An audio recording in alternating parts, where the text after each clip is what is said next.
దుబ్బాక శాసనసభ నియోజకవర్గ పరిధిలో 3 జూన్ 2018న శిలాఫలకం వేసినటువంటి ఐటీఐ భవనంలో ప్రస్తుతం మనం ఉన్నాం.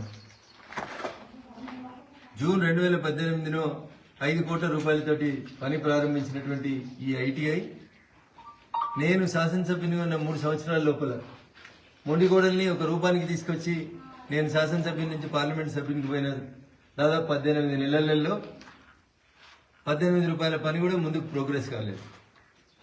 రాష్ట్రంలో ఉన్నటువంటి ప్రతి ఐటీఐకి అనుబంధంగా టాటా గ్రూప్ ఆఫ్ కన్సల్టెన్సీతో కలిసి ఒక అడ్వాన్స్డ్ ట్రైనింగ్ సెంటర్ని కట్టాలనుకుంటే దుబ్బాక ఐటీఐ పక్కన అడ్వాన్స్డ్ ట్రైనింగ్ సెంటర్ ఏడాదిన్నర లోపల టాటా గ్రూప్ ఆఫ్ కంపెనీ నిర్మించడం జరిగింది. కానీ దుబ్బాకలో ఐటీఐ విద్యార్థులు వెనుకబడిన ప్రాంతం, బతుకుదెరువు కోసం ఐటీఐ తప్పితే వేరే ఉద్యోగాలు దొరకలేనటువంటి పరిస్థితులలో ఓ ఎలక్ట్రీషియనో, ప్లంబరో, ఫిట్టరో, వెల్డరో ఇట్లాంటి ఉద్యోగాలు చేసుకోవాల్సినటువంటి ఈ ఐటీఐ కాలేజ్, గ్రామీణ ప్రాంతంలో ఉన్నటువంటి ఐటీఐ కాలేజ్ పూర్తయి ఇందులో మంచి వసతులతోటి విద్య జరగాలని నేను శాసనసభ్యునిగా విధాలుగా పోరాటం చేయడం జరిగింది. పని ముందుకు తీసుకెళ్లడానికి కాంట్రాక్టర్తో అనేక దఫాలుగా మీటింగ్ కూడా నిర్వహించడం జరిగింది. నేను శాసనసభ్యుల నుంచి పోయిన డిసెంబర్ 2023 నుంచి ఇప్పటిదాకా దాదాపు 18 నెలల్లో 2వ విద్యా సంవత్సరం ప్రారంభం కాబోతా ఉంది. గత ప్రభుత్వ హయాంలో పలు దఫాలుగా నిర్లక్ష్యానికి గురైనటువంటి దుబ్బాక ప్రాంతానికి సజీవ తార్కాణం ఈ ఐటీఐ బిల్డింగ్. 2018 జూన్ శిలాఫలకం ఇంకా వెక్కిరిస్తా ఉంది నాటి పాలకులను. ఇప్పుడు వచ్చినటువంటి కాంగ్రెస్ ప్రభుత్వం కూడా 18 నెలలలో కనీసం ఈ భవనాన్ని పూర్తి చేసి విద్యార్థులకు అందుబాటులోకి రావాలనేటువంటి ఆలోచన చేయకపోవడం అనేది బాధాకరమైనటువంటి విషయం. దుబ్బాక ప్రాంతం ఇటీవల దుబ్బాక ఎమ్మెల్యే గారు ఒప్పుకున్నట్టు అప్పటి ప్రభుత్వంలో నిర్లక్ష్యానికి గురైంది. ఇప్పటి ప్రభుత్వం లోపల కూడా దుబ్బాక నిర్లక్ష్యానికి గురవుతుంది అనడంలో సజీవ సాక్ష్యం ఏదైనా ఉందంటే ఈ ఐటీఐ బంగ్లానే. పక్కన టాటా గ్రూపులు కడితే 18 నెలలలో అడ్వాన్స్డ్ ట్రైనింగ్ సెంటర్ తయారైతుంది.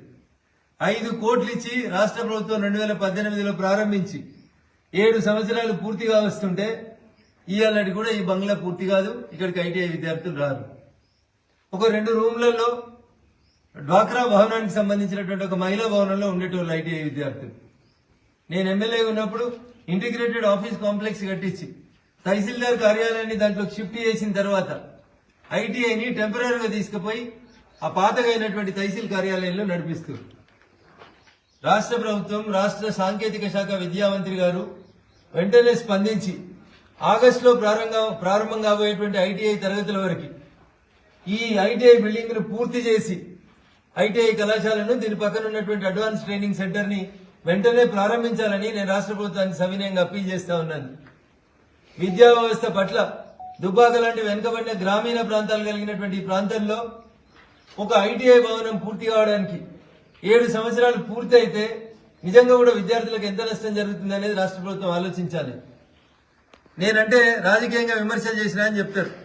కానీ ప్రస్తుతం ఉన్నటువంటి దుబ్బాక ఎమ్మెల్యే గారు కొత్త ప్రభాకర్ రెడ్డి గారే చెప్పిండ్రు వెనకటికి మా పాలనలో కూడా దుబ్బాక నిర్లక్ష్యం అయిందని.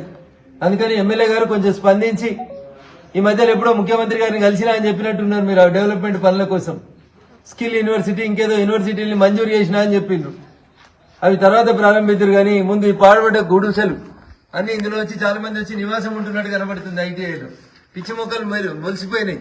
కనీసం వచ్చే విద్యా సంవత్సరం ఆగస్టులో ప్రారంభంగానున్నటువంటి విద్యా సంవత్సరం నాటికన్నా ఐటీఐని పూర్తి చేసి విద్యార్థులకు అందుబాటులోకి తీసుకురావాలని చెప్పి రాష్ట్ర సాంకేతిక విద్యాశాఖ మంత్రి గారికి, జిల్లా కలెక్టర్ గారికి ఈ సందర్భంగా నేను విజ్ఞప్తి చేస్తా ఉన్నాను. పనులు వెంటనే పూర్తి చేయకపోతే, ఆగస్టు కల్లా ఈ భవనాన్ని ప్రారంభించకపోతే విద్యార్థులు మళ్ళొక సంవత్సరం నష్టపోవడానికి ఇది అవుతుంది. ఎందుకంటే పక్కన టాటా గ్రూప్ కంపెనీ వాళ్ళు కట్టినటువంటి టాటా కన్సల్టెన్సీ ట్రైనింగ్ సెంటర్ ఉపయోగంలోకి రావాలంటే విద్యార్థులు ఇక్కడే ఉంటే, 2 పక్కనే ఉంటే అడ్వాన్స్డ్ టెక్నాలజీతో నేర్చుకుంటే విద్యార్థులకు బంగారు భవిష్యత్తు ఉంటుంది. కాబట్టి రాజకీయాలు, జెండాలు, ఎజెండాలు పక్కన పెట్టి దయచేసి వెంటనే ఈ ఐటీఐని పూర్తి చేయాలని చెప్పి రాష్ట్ర సాంకేతిక మరియు జిల్లా కలెక్టర్ గారిని ఈ సందర్భంగా విజ్ఞప్తి చేస్తూ 7 సంవత్సరాలుగా ఈ ఐటీఐని ఇట్లే నానబెట్టినటువంటి కాంట్రాక్టర్ మీద చట్ట ప్రకారం తగు చర్యలు తీసుకొని ఆయనకి ఇచ్చినటువంటి పని పూర్తి అయిందా కాలేదా, పేమెంట్ ఎంత జరిగింది చూసి ఆయన మీద చట్ట ప్రకారం కేసులు నమోదు చేసి చర్య తీసుకోవాలని స్థానిక పార్లమెంట్ సభ్యుడిగా ఈ సందర్భంగా డిమాండ్ చేస్తాను. Thank you.